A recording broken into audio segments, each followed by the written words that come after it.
Welcome back to another episode of Magic's in the Mess, the go-to podcast for ambitious women ready to stop pretending, start aligning, and finally build success your way.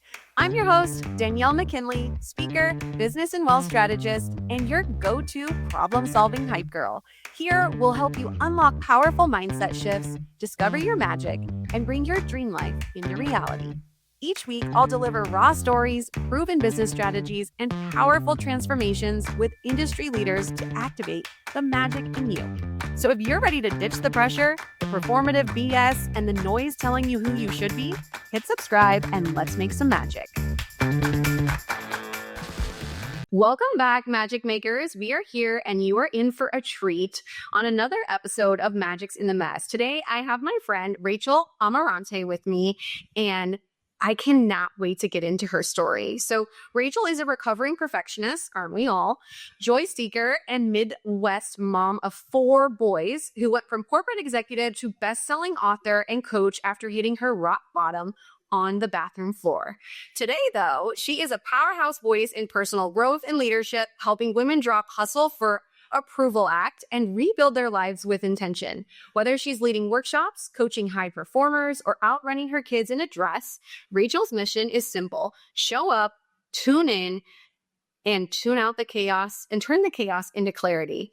And you guys, first of all, go follow her because she's freaking hilarious. So we're going to start there. I met Rachael through a mutual friend on the gram. I hope one day to hug you in real life, because you know those times when you just like click with somebody? That's you. So thanks for being like a cool, real person in this crazy world of entrepreneurship. Well, first of all, thank you for having me. I've been so excited to that.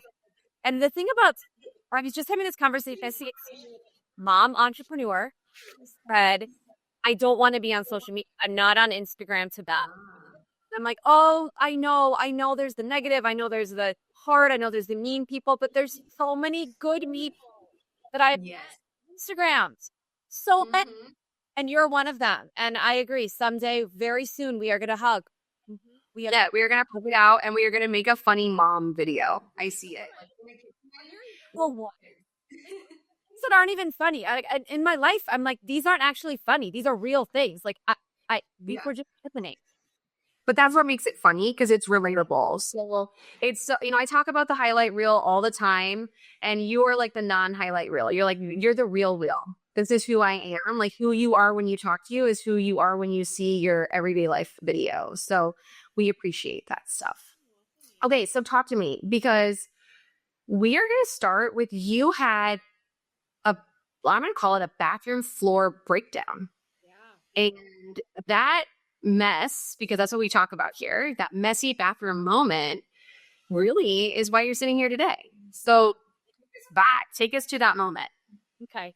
Well, first, when I spoke about failure, I kept thinking, okay, are we going to talk about like all the failures this week? Like, we could just focus on this week and fill an hour of time.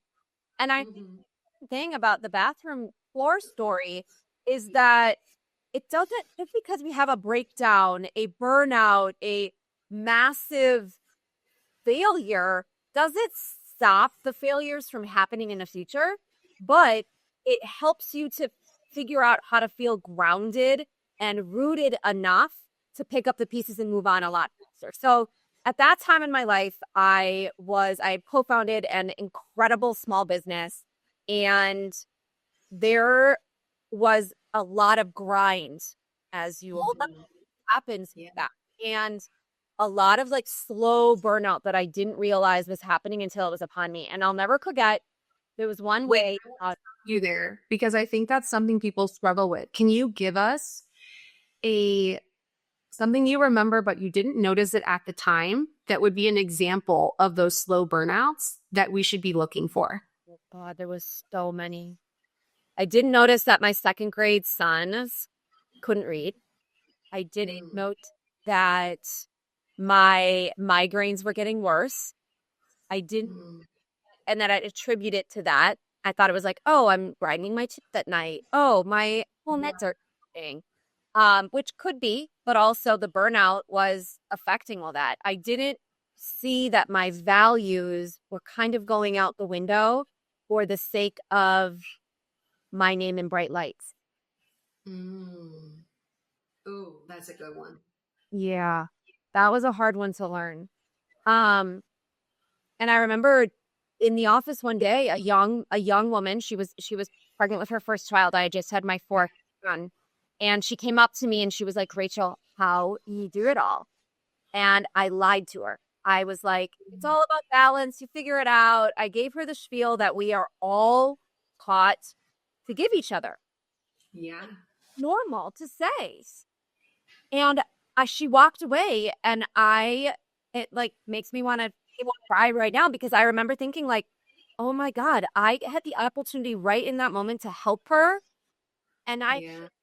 to, I chose to hold on to my ego. I chose to hold on to her keeping me on a pedestal for whatever reason.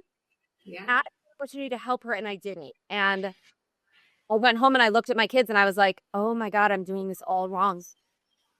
Mm. That led to the bathroom floor of like in those Yeah. next couple weeks of turmoil in my mind.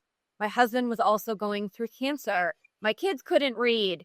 We were like ships in the night of you're traveling here and I'm traveling here. We're both being fancy and building these massive careers. And I don't even know what was driving us. And I woke up one morning and like went to brush my teeth and just sat on the bathroom floor because my migraines were so bad. I had them for like a week long. I was dealing with heavy, stressful things, and yet I knew exactly what I needed to do to start getting out of that. Yeah. I couldn't do it. Like society, like I couldn't do it, and it took me months to come to like the actual physical decision. I left that company. And here's the thing, I love those women. I loved that team. I loved the camaraderie of women together. Mm-hmm. It was paying me at the same time. And my family was falling apart. And I wouldn't let anybody see that because all they saw was cashmere sweaters that my kids wore matching. And Yeah. I left.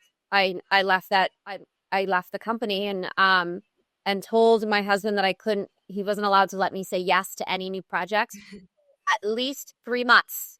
How to do? And so I just wintered and turned inward and figured out where the world needed me next. Did he keep you out of starting anything new for 3 months? How did he do? He did great. He did great. It was hard at the beginning, and then once you sort of shut out the outside world, shut out social media, Mhm. it allows you to figure out who you are again. Mhm. So let's talk about that because I think that ego is everybody makes ego bad. And it certainly can be bad, right? You just gave a few examples of it, but it's also not all bad.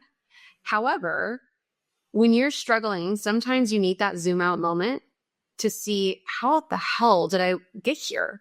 Right. So I think too, if you can shed any light or advice to, because you probably now are like, I wish I would have moved on sooner, right? Hindsight's always 2020.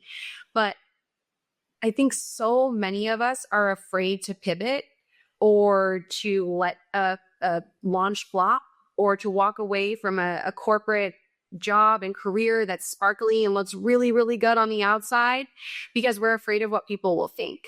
So, what advice would you shed to a listener who's nodding their head to everything you just said and going, holy shit, I'm hurt? Yeah.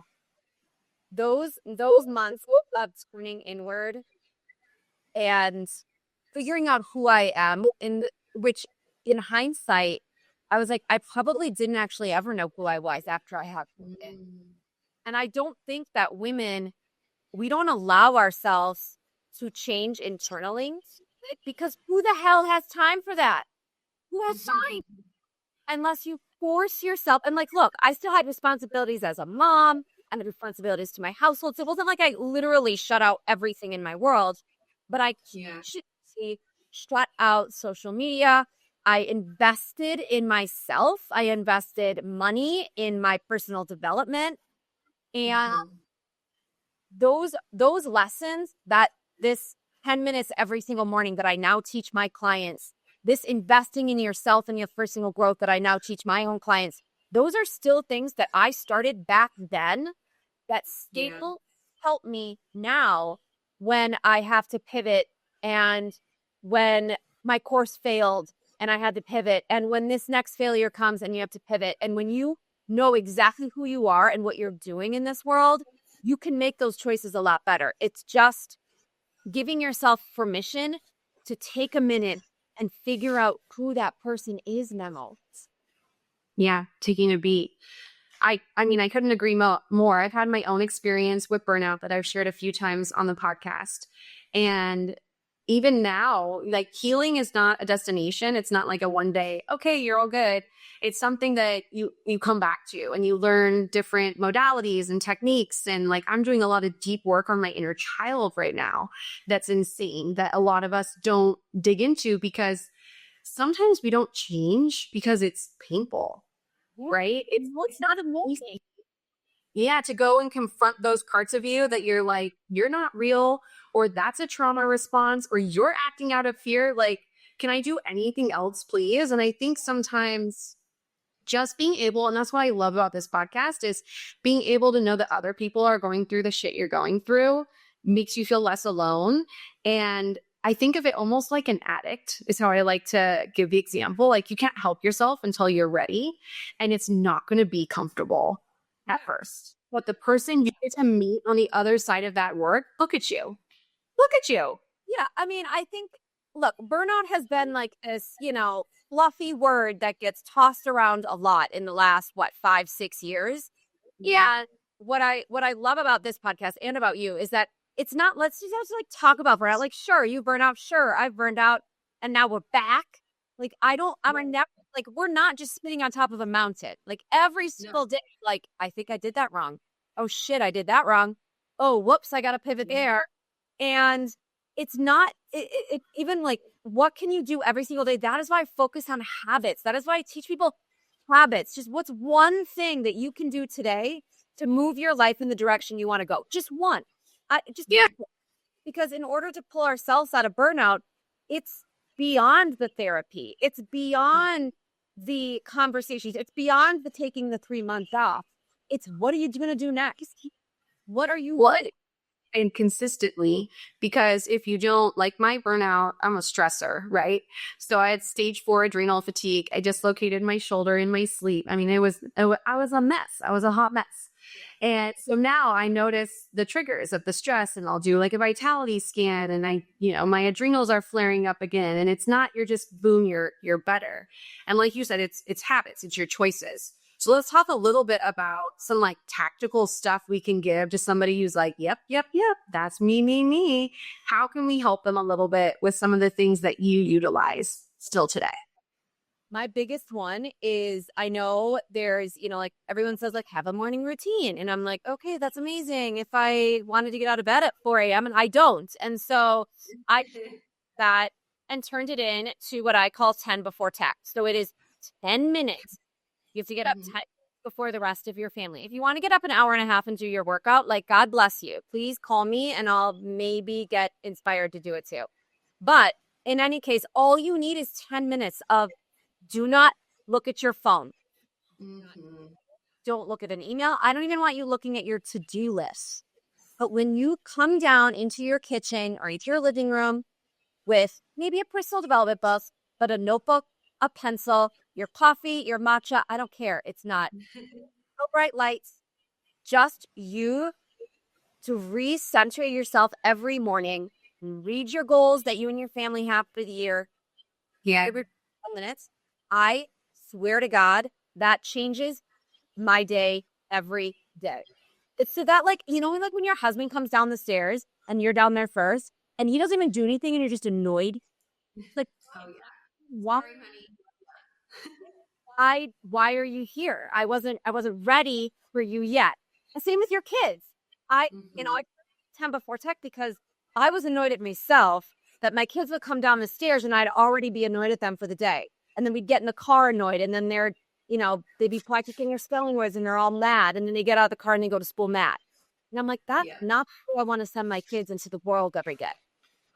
So by doing this, you set yourself up for success. You are leading your day with your goals. So your goals are forward. They're constantly in the back of your mind because you let your brain think about them first instead of reacting right away in the morning to the outside world. Yeah. So what I love about this is that A, it's practical. A, it's something that is realistic to happen, right? And I think that one of the things that I love that you said is you're like, look, I don't want to get up at 4 a.m. And I think in this entrepreneurial world, we're conditioned, hey, if you're not an early riser, you're behind. What are you doing? And look, everybody's different. Like some people are simply not morning people. And I love that you said that because I don't think there's enough attention there. It's like I'm a challenger. So I'm like, why? Why do we have to do it that way? Who says? Like, there's a better way. What if that doesn't work for you? So I love this because this is something you can incorporate that no matter if you're a morning person, if you're not, it's something you can do for yourself. And as busy moms and entrepreneurs and juggling all the things, you need to have your you time. So I love this so much. I still work out every single day.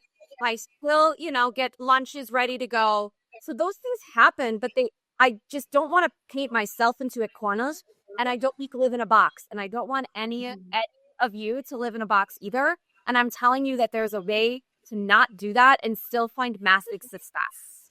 I think that there's like this new era of girl boss that's like slowly emerging because for a while we were, if we don't grind 24/7, we will fail. And that likely was true in the world like that, like it's spinning so quickly. But I really think that this new era of girl boss entrepreneurs are going to slow it down. And I have a rule for all of my clients, and I live by it too, is that Fridays you slow down. Like, does it mean that you won't have meetings? No. Does it mean that you don't need to work out? Not necessarily. But I want you to slow it down a little bit. I mean, take a full 24 hours on the weekend or on a Tuesday, I don't care, off social media, off of the grind, 24 hours a week, take off and do something that's love. Yep. I mean, and I agree with you so much. And I feel that shift too. I call it like the feminine energy shift. Like we were so in our masculine energy because that's the way that men work is they're like, boom, boom, boom. And it's okay to have both. I feel like there's this cool balance of where we're like, yeah, we can have both that masculine and that feminine energy. And I also think we're talking about it more too, right? Which really, really helps to go, oh, like it doesn't have to feel that hard. And in fact, you become magnetic when you take a pause, like you're saying, you take 24 hours. Now you have room for creativity, for downloads, for new ideas, for that problem you were banging your head against the wall, being like, fuck, how am I going to solve that? The answer could come to you in that moment. It's amazing. Sometimes that's the most productive time of my week when I'm actually in the garden because I don't have my phone with me or I'm like my kids or anything that's in that 24-hour window. And it reinvigorates you to get back to the thing that you love. Yeah. Not about doing it constantly all the time. And I think pressure to be on all the time is, because I know as women and especially mothers, we're like, but we have to do this for our family. Of course, yes, we have to do this for our family, especially for our family. But also, if ever there is a time where I'm not sure if I should push myself or hold back a minute, I'm like, what would I want to teach my kids? Yeah. Oh, I love that. What do I want to see my boys either A, do for themselves? How do I want B, see the women in their life as they grow up? What do I want them to see as what does a mom look like to them as they're sitting across the board table from them in a meeting or as a person? And then that's when I make the decision. Like, do I need to push and show them what I'm made of? Or do I need to hold back and lay on the sofa and watch a movie without my phone? Yeah, I mean, it's such a good barometer because our kids are downloading everything, especially before the age of 7. Their subconscious is wide open. Like everything they're seeing, feeling, modeling, it's like facts. It's like Bible. And then you're undoing it so to speak, after the age of 7, but you still can make it good. And if you think about it, a lot of our stuff, like especially when you become a mom, you want to do better than you experienced. And that's just a natural thing. But I think that taking that pause and just that reflection of like, and I ask myself, am I going to respect myself more or less by doing this? And it's a similar kind of thing that what you're doing, and just seeing it through their eyes. Kids can be such a great guide if you'll take a moment to go, what are they seeing? What am I imprinting? What am I showing them? And for those of you that aren't parents that are listening, it's still something that you can think about. It doesn't mean that you won't have that sense. If you're an aunt, same thing. What are you teaching your niece or your nephew, right? Yeah, I completely agree. And I think that there is a way, one of the other ways that I don't burn out anymore, Mhm. I bring my family, and this applies to whether it's your girlfriend, boyfriend, your spouse, your Yeah. kids, your roommate. Bring the people in your life into your business with you. Obviously, there's a Mhm. piece of that, but my 14-year-old runs my P&L. He's like, Yeah. okay, let's. It's like remember we learned how to balance a checkbook. My dad taught me how Yeah. to balance a checkbook, and then I was like, I don't think I've used that since 2001. Okay, Yep. however, like you're gonna need to know how to run a P&L. So like get them Mhm. involved in your business because then it'll feel like something you're doing as a community. You have support around you Yes. and you won't feel alone. And then you can't burn out because you're just involved. It's a part of your family now. Yeah, I feel like you're doing a plug for me and my business right now as a wealth strategist, because you know that here's our friends. So not only should you do that for your well-being, your mental state, and involving your children, also because you can pay them in your business, you have great tax strategy around it. So Can't. Yes, hire them as employees. I don't know all the technicals. Well, does so you can get I love it. Okay, I want to talk a little bit about perfectionism because I know that that's something that both of us have struggled with, that so many women, especially that I meet, struggle with. And I want to share you to share a little bit about your story and where you discovered like it was becoming a problem, and then how you have put yourself into recovery and what you do when you notice it peaking again. uh it's like a lifelong thing. Yeah.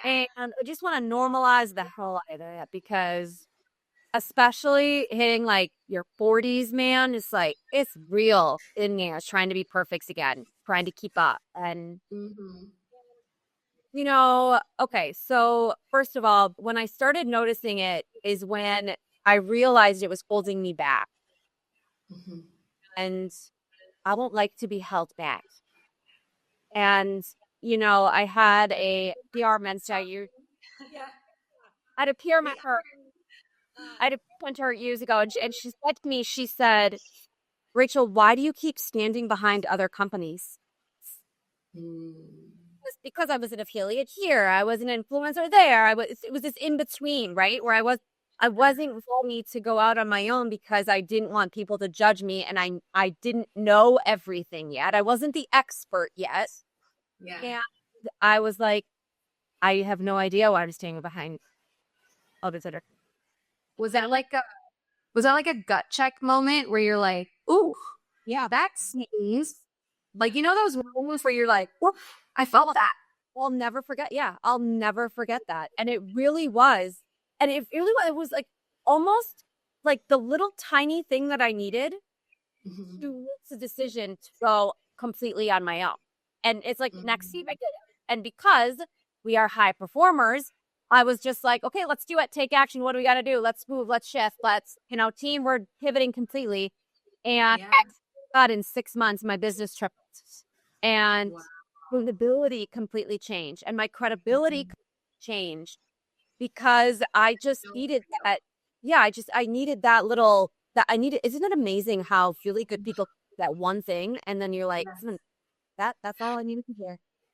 Well, and that's why it's so important to be intentional about every single day and every single interaction, because you never know if you're going to be that person for someone.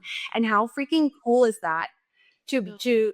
create that kind of ripple effect is magic. That's freaking pure magic. So let that be a reminder.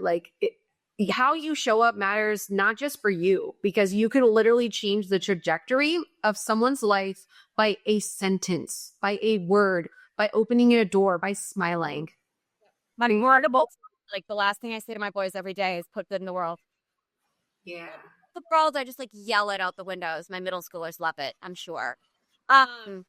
Yeah, okay. So that was really when I was like, oh yeah, be me trying to be perfect. And I got really good at getting behind other entrepreneurs, hiding behind other brands because it's easier. Like Yeah. Oh, yeah, it is. and and it wasn't until that sort of moment that I realized that my perfection and the need to show up perfectly and pulled together and controlled. It was out of the control for me that, which was also attributing to my health, my migraines, my overexercise, my overuse, my injuries were all led back to my need to control this, my life, my situation, because I needed to be perfect. And honestly, the best thing that I did was I just started showing up on social media. I don't use filters. Number one, I don't know how. Number two, like it's a waste of time for me, and I don't have a lot of time. And number three, I'm like, but I'm a real person. So if I have a zit, I have a zit. Like, oh, it's gonna be fine, everybody. So that honestly, showing up without filters every day on social media really helped me get out of my perfection because I just again, I made it a habit. I was like, I don't care what you guys liked. If I say one thing today that's going to help one person, then it's worth it for me to show up. And so I just kept showing up, and I still do now. And I think that as hard as that is someday, that's the thing that helps me release perfection, because there needs to be more women showing up imperfectly online. Like, Yes. yeah, I don't know. Well, you don't connect with perfect. In fact, perfection is a turnoff, because when someone feels perfect to you, just think about it. I'm sure you can think of someone this week you encountered that you're like, oh, she's so perfect. You're not, they're not magnetic, because you start judging yourself and stacking yourself up to them. And when you can pull down the veil and be like, oh my gosh, like she's been through shit that I've been through too. That's where magic is born. That's why this podcast is called Magic in the Mess, because when you share your mess, people connect with it, and then you get to create more magic as a result. Yeah. So I love that tip, though, that's what's helped you.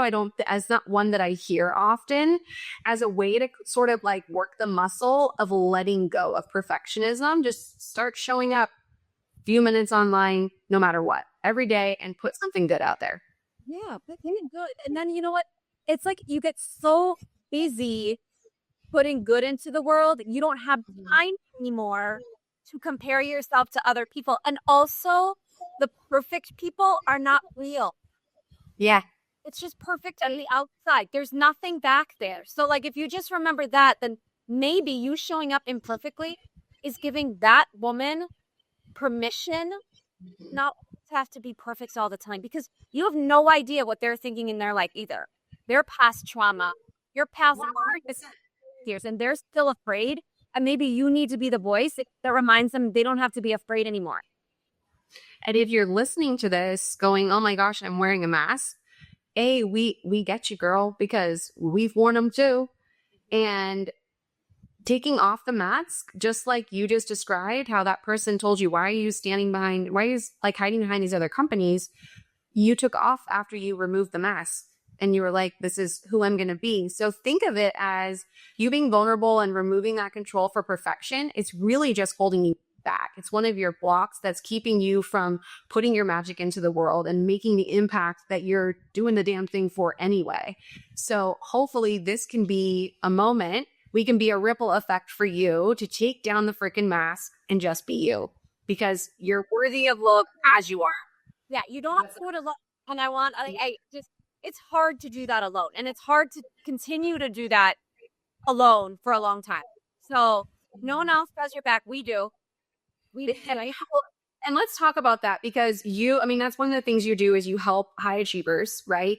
So Walk us through a little bit about what that looks like, the work that you do, and how you help people overcome some of the things we've talked about today. Okay, well, this is what we talk about some of failures. Yeah, let's figure it up, my girl. Let's fail it up. So the way that I work with corporate teams, leadership teams, and events as a keynote speaker. I will work with your team, figure out your goals, break them down into habits. My favorite conversation I think I ever had was with he was like legal officer. And I asked him in one of our meetings, one of our workshops, like, what did you eat for breakfast? He was talking about how tired he always was and he had to wake up to talk to London and go to bed talking to China and he never got any sleep. And I'm like, what'd you eat for breakfast? It's like, I know that I asked you the same question. I asked my 14-year-old son, but like, can you just tell me what you ate for breakfast? And he was like, no, I love this. Like, I needed that because all I eat for breakfast is donuts. And I tell that story because it matters. And so if we set companies and our organizations behind the fact that when we take care of our people, we take care of our people a lot better, then we can all win. And that is not coming from a one-day wellness keynote, eat one day a week, check it off the list from HR. Just saying. Okay. Yeah. But on the other side of this, I run a community called the Rooted Community. That is for high-performing women who come in, who get resources, connections, tools, their health, their mindset, and their businesses, whether they're in corporate, entrepreneur, stay-at-home mom, I don't care. And then I work one-on-one with high-performing women. And when we talk about failures, the Rooted Community really took off in the past 6 months. And I created it because kind of we really didn't love that most business coaches or life coaches would give you fabulous ideas and then they would walk away and be like, good luck without any resources, no contacts, no referrals. I was like, I'm not doing it that way. Like, what? There is enough for all of us. Can we say that again? Listen up, everybody. There's enough for all of us. Yeah, so it's like an Angie's List for high-performing women. That's what that is. And out of that, I'm like, this is amazing. I'm totally going to create a course. Created a course. Nobody bought my course. Not one person bought my. Say it again. Say it again for the people in the back. They're talking to their kids while they're listening. Yeah. What happened? I failed. No one bought my course. Not one person. I was like, really? Not one? The gut check moment, right? Ego blow. Is I know that my course, like the content had value, but it did not have my heart. That is why it will never do well. Because I do so much better working in real life, one-on-one, with fans and their energy and their soul right there. In the pre-sale of me launching a one-on-one strategy option, I have sold out already. Wow. And so I wanted to do like a poll. It's like, okay, how many of you felt that inner, like, that your intuition, let's just call a spade, your intuition knocking and being like, yo, this is not for you. This is not the one. But you kept going because of the control. You were like, no, I have to do it. Or I already said I was going to do it on social media. So now I need to show up and prove to everybody that I did it and that it flopped.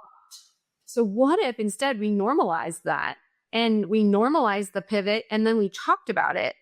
And then we would all get to our magic faster and be able to help more people. I was going to say, and then we're going to help each other to figure about, oh, that didn't work, do that. And I was just looking at these women like, well, they said that their course sold all these things and they said their course did this.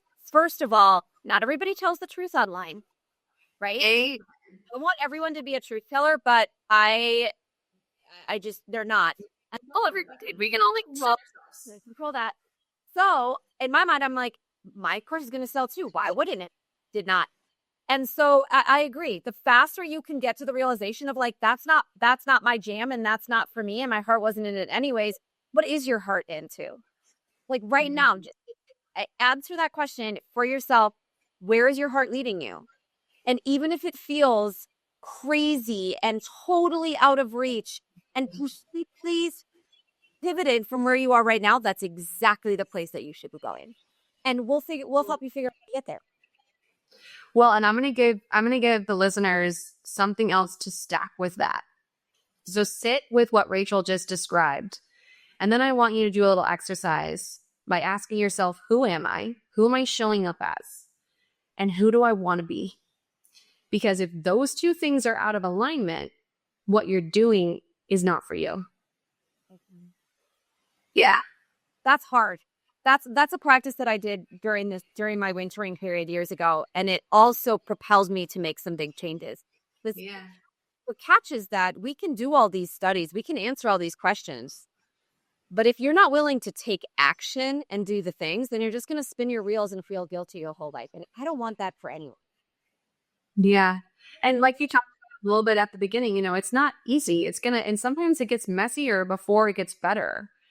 But if you're willing to put in the work, literally, that's the coolest thing about the human experience. We can be anything we want to be. So let's give some advice here because I think a lot of us experience a bathroom floor moment, or maybe we've had one, or we're scared. We had one, we recovered, we're afraid of having one again, or maybe we feel like today could be the day that I'm going to break down.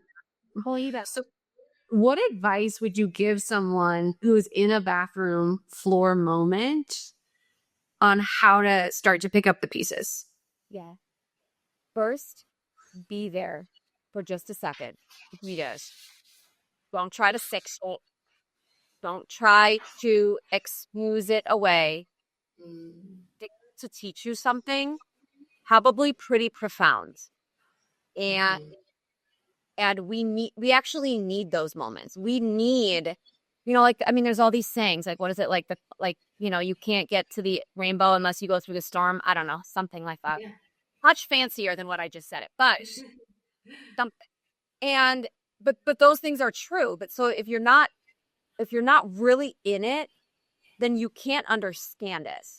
Yeah. I think that's the thing that I got really good in my perfection and in my busyness, got really good at just skating right over. And value doesn't matter so much. Okay, maybe that, my kid is a little behind in reading. That doesn't matter so much. Okay, there are things that matter. And just it's so different for everyone. But find out the things that matter. So if you're sitting on your bathroom floor right now, sit there, be there where you are. Don't work on fixing it right now. Be calm and quiet and listen to the things around you that are going on. Then get out a notebook. And then you don't have to be a writer. Just start writing shit down. It doesn't have to be organized. It doesn't have to be a sentence. Just start writing. And Move the energy. it will take you places that you didn't know you needed to go. And I promise it's like a spring, like you'll emerge back out the stronger, more beautiful person, and also get support. Oh, don't do it alone. If you need to get to therapy, go to therapy. If you do not have a supportive group of friends, like you've just made two right here. Okay, so fine. Yeah, 100%. And I think that that is the biggest thing is you need a community support. I didn't have that in my first Yonda breakout.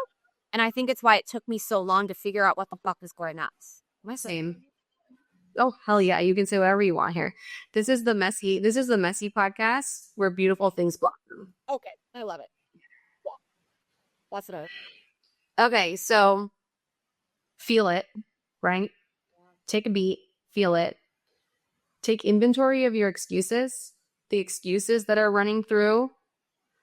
Move that energy on paper with a journal and seek help. And if you don't have the help, send your girls a freaking DM because we will help you get off that damn bathroom floor. Yep, we got you. Yeah.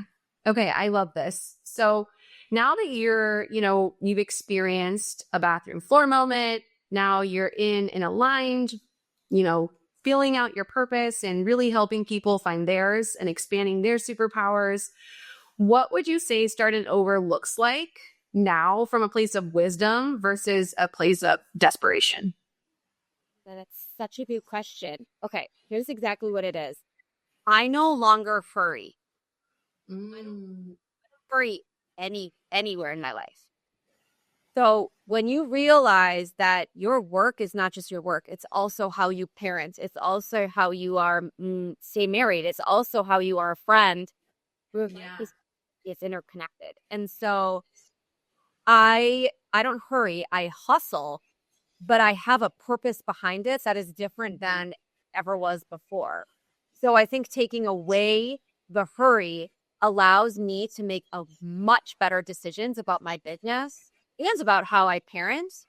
Um, I'm also not competing with anyone anymore. It was always like, who's going to be the next one and who's going to, do the next great thing. And I was like, again, there's enough for all of us. This is Yeah. pace works well for my life in what my family is going through. We're in the busiest stage of our lives right now. And I'm not going to let go of the thing that I love because I found it. But also, if it takes me a little bit longer, okay, That's okay.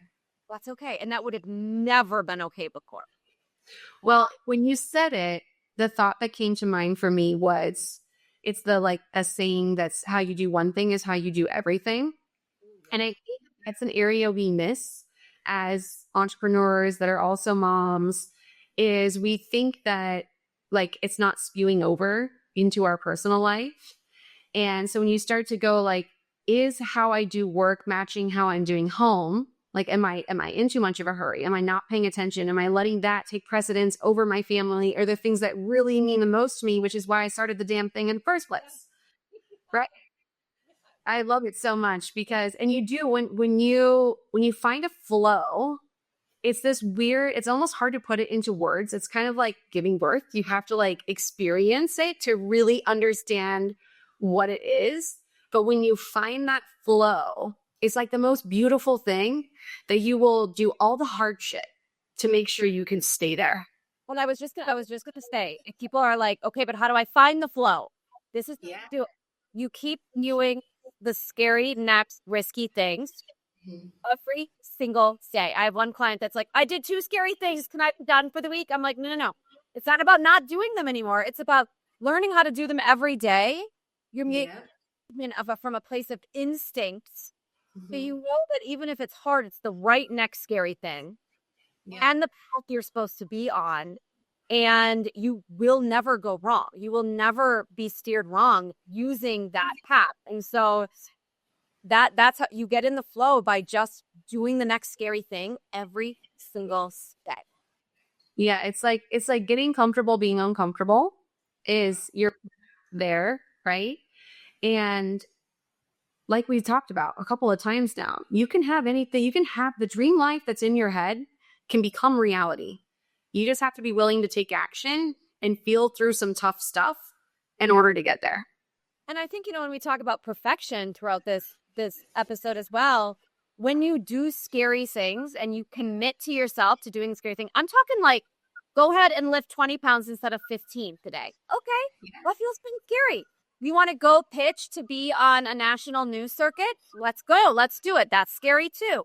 When you Yeah. just to be in one space of your life, when you do scary things, you have to reach perfection. There's no perfection anymore. Totally. I love those examples. And I think another thing to step onto it is to celebrate the win when you do the scary thing. Because when you acknowledge it in your mind, it gives you more confidence the next time you're facing the next scary thing to go, okay, I did the last one. Remember? Remember mine? Like, we're not in fight or flight. This is not a primal instinct moment. This is me becoming my best me. And I'm going to do it. Yes. Yeah, that's a great point. Yeah, celebrate the wins. Okay, cool. I want to do something a little fun and different. I want to do like a rapid fire lightning round with you so we can learn some fun stuff. Don't be scared. It's like silly things. Okay. Assuming you like puzzles, what's your favorite puzzle to get lost in? Oh, I love puzzles. I just did a Disney puzzle. I love Disney. Okay. My kids have an NFL puzzle, which I don't even care about the NFL, but that one's really fun because then they all want to get involved when we do a schedule. Ooh, I love this. Okay. Right now, what is your go-to hype song before a speaking gig? Ooh.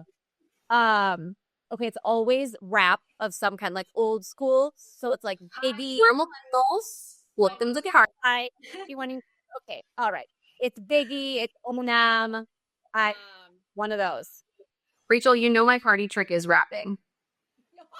Actually, you did tell me that. Okay, now we really need to hug. Okay. So yeah, we're gonna hug and we're gonna go to a karaoke bar and we are gonna be like, look at us rapping, okay? Your funny video. Now that I can get behind 1,000%. Yeah. I can't wait. Okay, what's one thing you taught your kids this week? Oh, well, I taught them to be kind to people who have different points of view than me do. So needed right now. Okay, what's the best advice you give but struggle to take? Oh, committing to not being on my phone after a certain hour to help clients. Ownership, accountability, love it. Okay, and what's a habit that you changed in your life in 30 days or less? Definitely the 10 before tuck in the morning. Also, commitment to working out. I work out 5 to 6 days a week, and I've been doing that for 13 years, and I have not, and that changed my life in 30 days, and I just haven't ever stopped doing it. Okay, I love this. So, here at Magic in the Mess, we are all about celebrating the wins. And I believe that there's magic in every day. There's something magical that happens every single day. And sometimes we're busy and we forget to celebrate it. So, can you share with us a magic moment that happened this week that you are proud of, inspired by, or forgot to celebrate? Yep. This is so good. I was just talking to physicists in my community this morning because I am not the best at celebrating my own wins. I want to have a party for everyone around me. But when it wins, I'm kind of like, okay, whatever. Yeah, it's just another day. I actually had the biggest day financially in my business on Wednesday, and so that was very fun. And I will be celebrating that. And then it was my father's birthday yesterday, and in this entrepreneurial journey, I made a conscious decision, a conscious choice to spend more time with my parents who aren't going to be around forever. And so really taking a minute to have like a really long conversation with him. We're taking him bowling on tomorrow. So I just went bowling recently and it is fun. So if you haven't been in a while, you are going to have a blast. Okay, yeah. I mean, I haven't gone in forever. I'm excited. And that's what he wanted to do. So I'm like, sure, Dad, we'll go bowling, whatever. But taking time out of a busy work day to have a long conversation with my father just to chit chat. He's retired. Really felt like a win. And I hope it was a win for him, but it certainly helped me in my life feel more grounded again. I love that. I love that. Thank you so much for showing up today and for sharing messy moments and giving us incredible tips and being willing to let the community reach out to you for support if they are on a bathroom floor. In the sense of that, tell us where the best place is to find you and to connect with you. Yeah, you can find me on Instagram. I'm sure that'll be in the show notes. You can go directly to Instagram to my website. You can find me there, but always just message me on IG. Cool. And like I said at the beginning, it's just like normal life moments, but they're hilarious because we know they're normal life moments. So also just for some good entertainment, give her a follow as well. So thank you so much for being a true magic maker. It was an honor to have you on today. And I appreciate your vibe, your energy, and for showing up for my community. Yeah, that's all the time. Thank you all.